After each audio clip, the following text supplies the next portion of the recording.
Good morning to everyone. This is a introduction class of probability theory and stochastic process. And in this, first we had to understand the important terminologies of probability. And this probability theory and stochastic process subject is there for second year BTech second semester in Mallareddy Engineering College for Women, Autonomous Engineering College. And as per the syllabus provided in this institution, and we starts with the important terminologies, which are nothing but the first one, probability introduced through sets and relative frequency. First we have to understand what is mean by an experiment, then only we can understand what is mean by probability and what is mean by set and what is mean by relative frequency. Okay, and for that first we have to start with the experiment. What is mean by an experiment? Experiment means a random experiment is an action or process that leads to one of the several possible outcomes. Experiment is nothing but we can conduct in random way, and we cannot predict. Sometimes we cannot predict the outcomes or output. That is called as a random experiment. If we are expecting or we can predict the outcome of an experiment, then it is a then is not comes under random experiment. It is a known experiment, or which is a nothing but experiments are actually two types. Regular experiment, then we can predict it, that outcomes. Coming to this random experiment, we can't predict the outcomes, and it depends upon the experiment what we conducted, the outcomes. Okay, and for that first we have to take one experiment example here. Flipping a coin, or simply flip a coin. Every coin which have two sides, head as well as tail, and if we toss or flip a coin, we can't predict either it will be a head or it will be a tail in one first attempt, and in second attempt also we can't predict. That's why outcome either it will be a head or a tail, which are called as outcomes. And similarly, we are taking another example is exam marks. Exam marks also we can't predict. It depends upon the evaluator, and it also depends upon the student who written the exam or who wrote the exam already. That is about the second example of experiment, and there also we can't predict the marks of a student who is scoring, who is writing already completed the exam. And similarly, I'm taking another example is for experiment, assembly time, or we can't predict whenever it is going to assemble. That is the outcome. It must be a finite, but we can't predict it when it is going to start. And next one, course grades also. Course grades nothing but, if I am taking an example, is if a student is studying BTech or MTech, and we can't predict the overall grade of a particular student after completion of the course. We can't predict either it is A, B, C, D, or outstanding, or we don't know. Those are all comes under experiment, and especially it is a random experiment. Random experiment. And similarly, a match also, a cricket match. Two cricket teams, they are going to play, and after completion of the game, only we can know who is going to win or who wins already. That is the thing what we understood related with the experiment. And coming to the next one, next important terminology is sample space. Sample space is nothing but a list of outcomes or list of outputs. Means a sample space which contains list of outcomes or several possible outcomes. And that's why first we have to understand what is mean by list. List is nothing but, it is also called as the sample space. Alternative name of sample space is list. And coming to the next one is outcomes. And simple outcomes are nothing but simply outputs. Whenever we are conducting an experiment, how many outputs or how many possible ways we are getting as a output, then which are called as outcomes, and simply we are calling it as a events, simple events. And the list, whenever we are considering a list, that list must be exhaustive. What is mean by exhaustive? Is simple, all possible outcomes to be included. Means, suppose I am taking an example, flipping a coin. Flipping a coin means here we are getting two outcomes or two outputs. The first outcome, either we are getting a head or a tail, but ultimately how many outcomes are there means only two.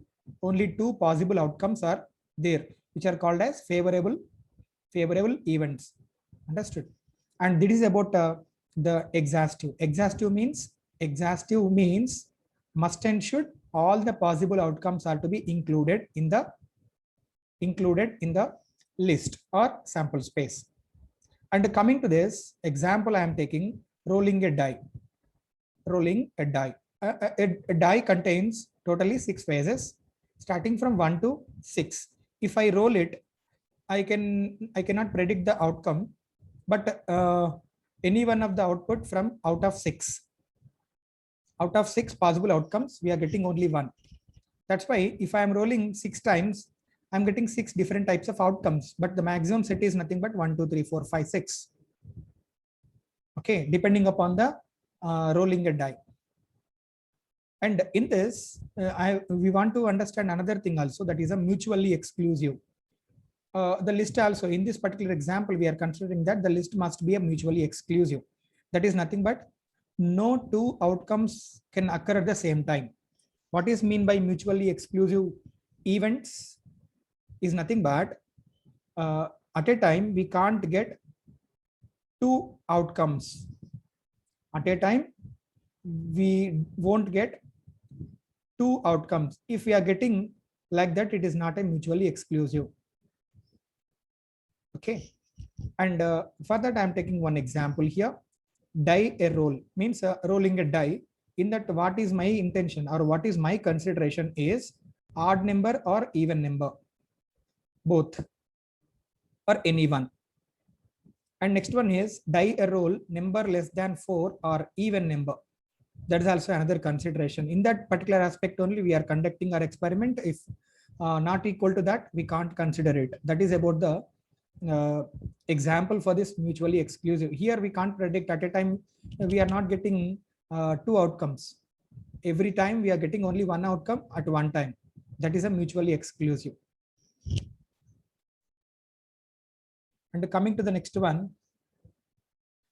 sample space. In that itself, I am taking another one, that is a exhaustive. A list of exhaustive means we consider all the events. That means don't leave anything out. Everything we have to consider. And mutually exclusive outcomes means at a time two outcomes, two different outcomes for two different events. We can't get it. And if we get it, it's not comes under mutually exclusive. And that type of space or list, we are calling it as a sample space, and is denoted by capital S. And it is denoted by capital S. And here S is a sample space which is having all the possible outcomes. Here outcomes, we are taking it as a O1, O2, O3 up to so on, OK, depending upon the conducted experiment. If we are considering rolling a die, we are getting possible outcomes are 6. Out of 6, every time we are getting only one. If I am taking example is flipping a coin, every time I am getting only one output out of 2. That means only 2 outcomes are there. One is a head and another one is a tail. But from that, I'll get only one outcome. That is either head or tail. That is a sample space of an experiment rolling a die. S is equals to 1, 2, 3, 4, 5, 6. Here I'm taking that. I'm taking that as a thing here. Just I'm considering that how we are representing means here I'm taking a sample space. Yes, for I'm taking example is flipping a coin. Flipping a coin, only 2 outcomes are there. Either it is a head, the first one is a head, or otherwise tail. Only two possible outcomes are there. That is called as a sample space for the experiment called as flipping a coin. If suppose I am taking a example is rolling a die, and in that the sample space must be starting from 1 and the second either 2 and 3 and up to so on, we are getting as the last one is 6, means it contains 6 phases.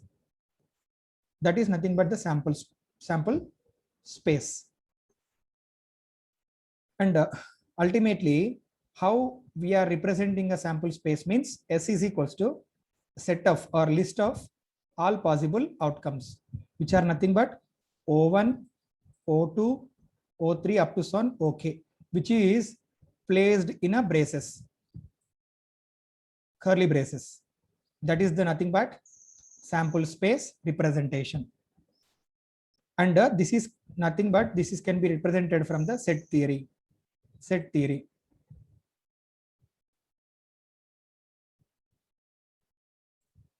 And coming to the next one here.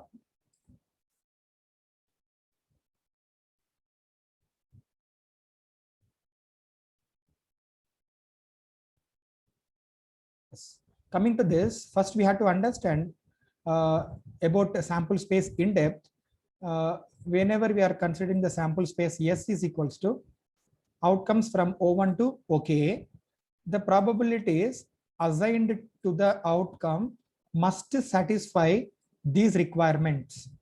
Okay, which is nothing but whenever we are calling a particular list is called as a sample space, it must satisfy the following two conditions. In that the first condition is the probability of any outcome is between 0 and 1, is in between 0 and 1, means always the probability which is lies between 0 and 1 only. Already we very well known about it. Always the probability which must lies between 0 and 1, which is not less than 0, means not a negative number, and which is not more than 1 also. And that is that particular condition to be satisfied. And for every outcome. And second condition is if I am adding or if I am summing all the probabilities which are present in the outcome, it must be equal to 1, the maximum probability. It must reach us to 1 only. That condition we are representing as summation from I is equals to 1 to k, probability of outcomes is equals to 1. That is the condition, second condition for satisfying the sample space notation.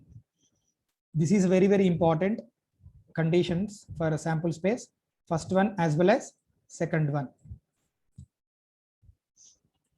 The first one is nothing but probability must and should lies between 0 and 1. And next one is sum of all probabilities of all outcomes, it must be equal to 1. That condition to be satisfied. And coming to the next one, the concept of relative frequency. Coming to the first one, a random experiment.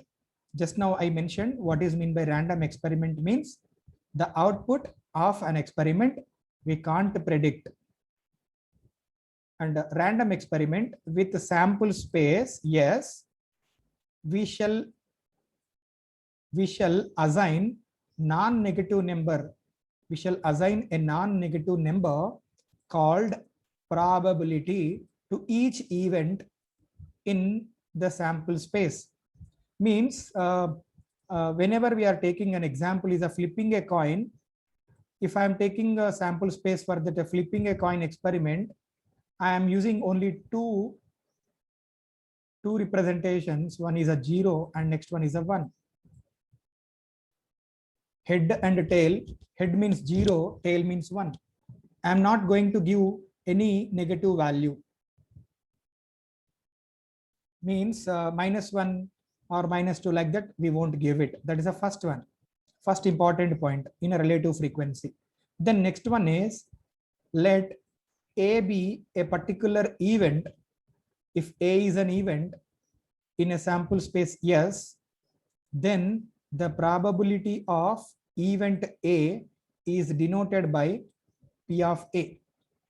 P of A. Suppose I am writing a sample space. S is equals to 1, 2, suppose 3 only present.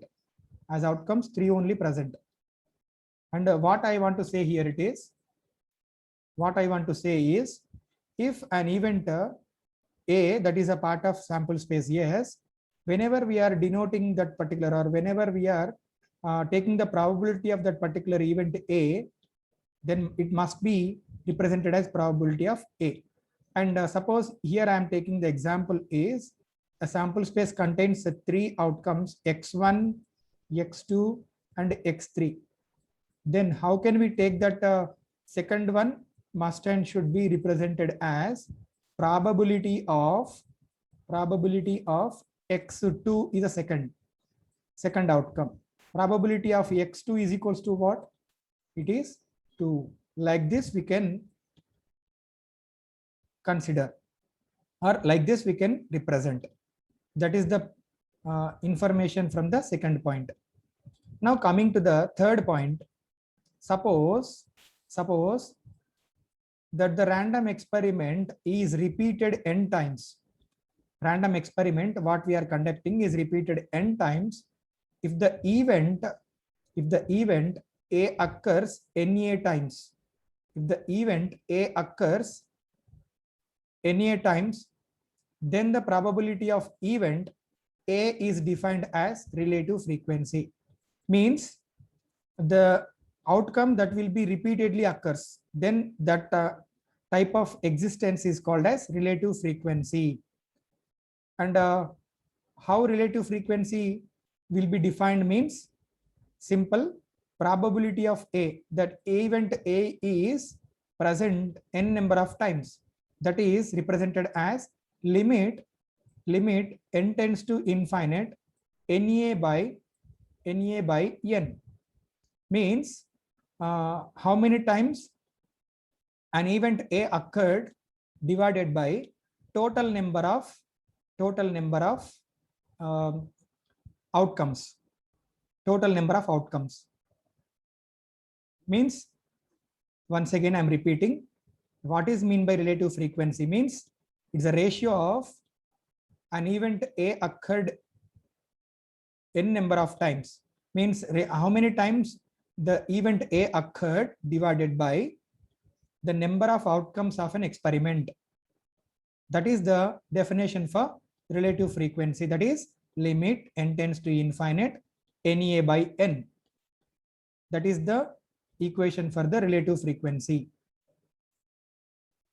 And coming to the next one, axioms of probability. It is an important concept of probability. And here we have to remember the 3 important points related to the axioms. First, we have to understand what is the axiom of probability. For any event A, we assign a number P of A, that is a probability of A, called the probability of the event A. This number satisfies the following 3 conditions. If any number which satisfies the below 3 conditions, then it is able to calculate the probability of that particular experiment. In that, the first one is probability of A must be greater than or equal to 0. This is called as axiom of positivity. This is called as axiom of positivity. And the next one is the probability must be equal to 1. Probability equals to 1. And next one is, if A intersection B is pi, then probability of A union B is equals to probability of A plus probability of B. This also to be satisfied. If these 3 conditions are satisfied, then the probability of that particular number or event is to be converged or converges. And that is nothing but from the three, that third statement, what we have to say here, it is probability of union. This third point is also called as axiom of union. And next, second one is also called as axiom of certainty. And first one is axiom of positivity. Please remember the names also. Third one, probability of union is the sum of their probabilities. That is the information from axioms of probability.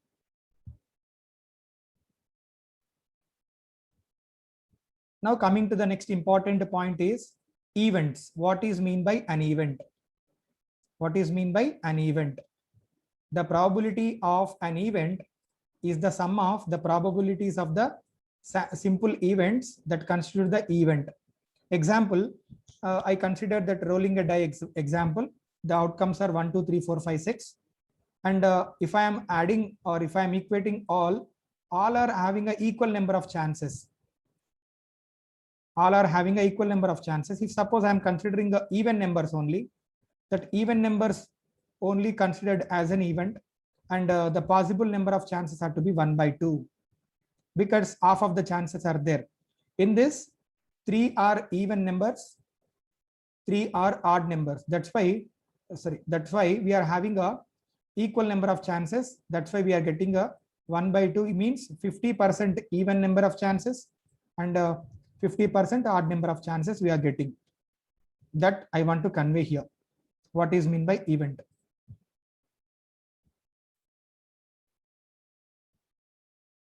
That is about the information for first unit, first topic.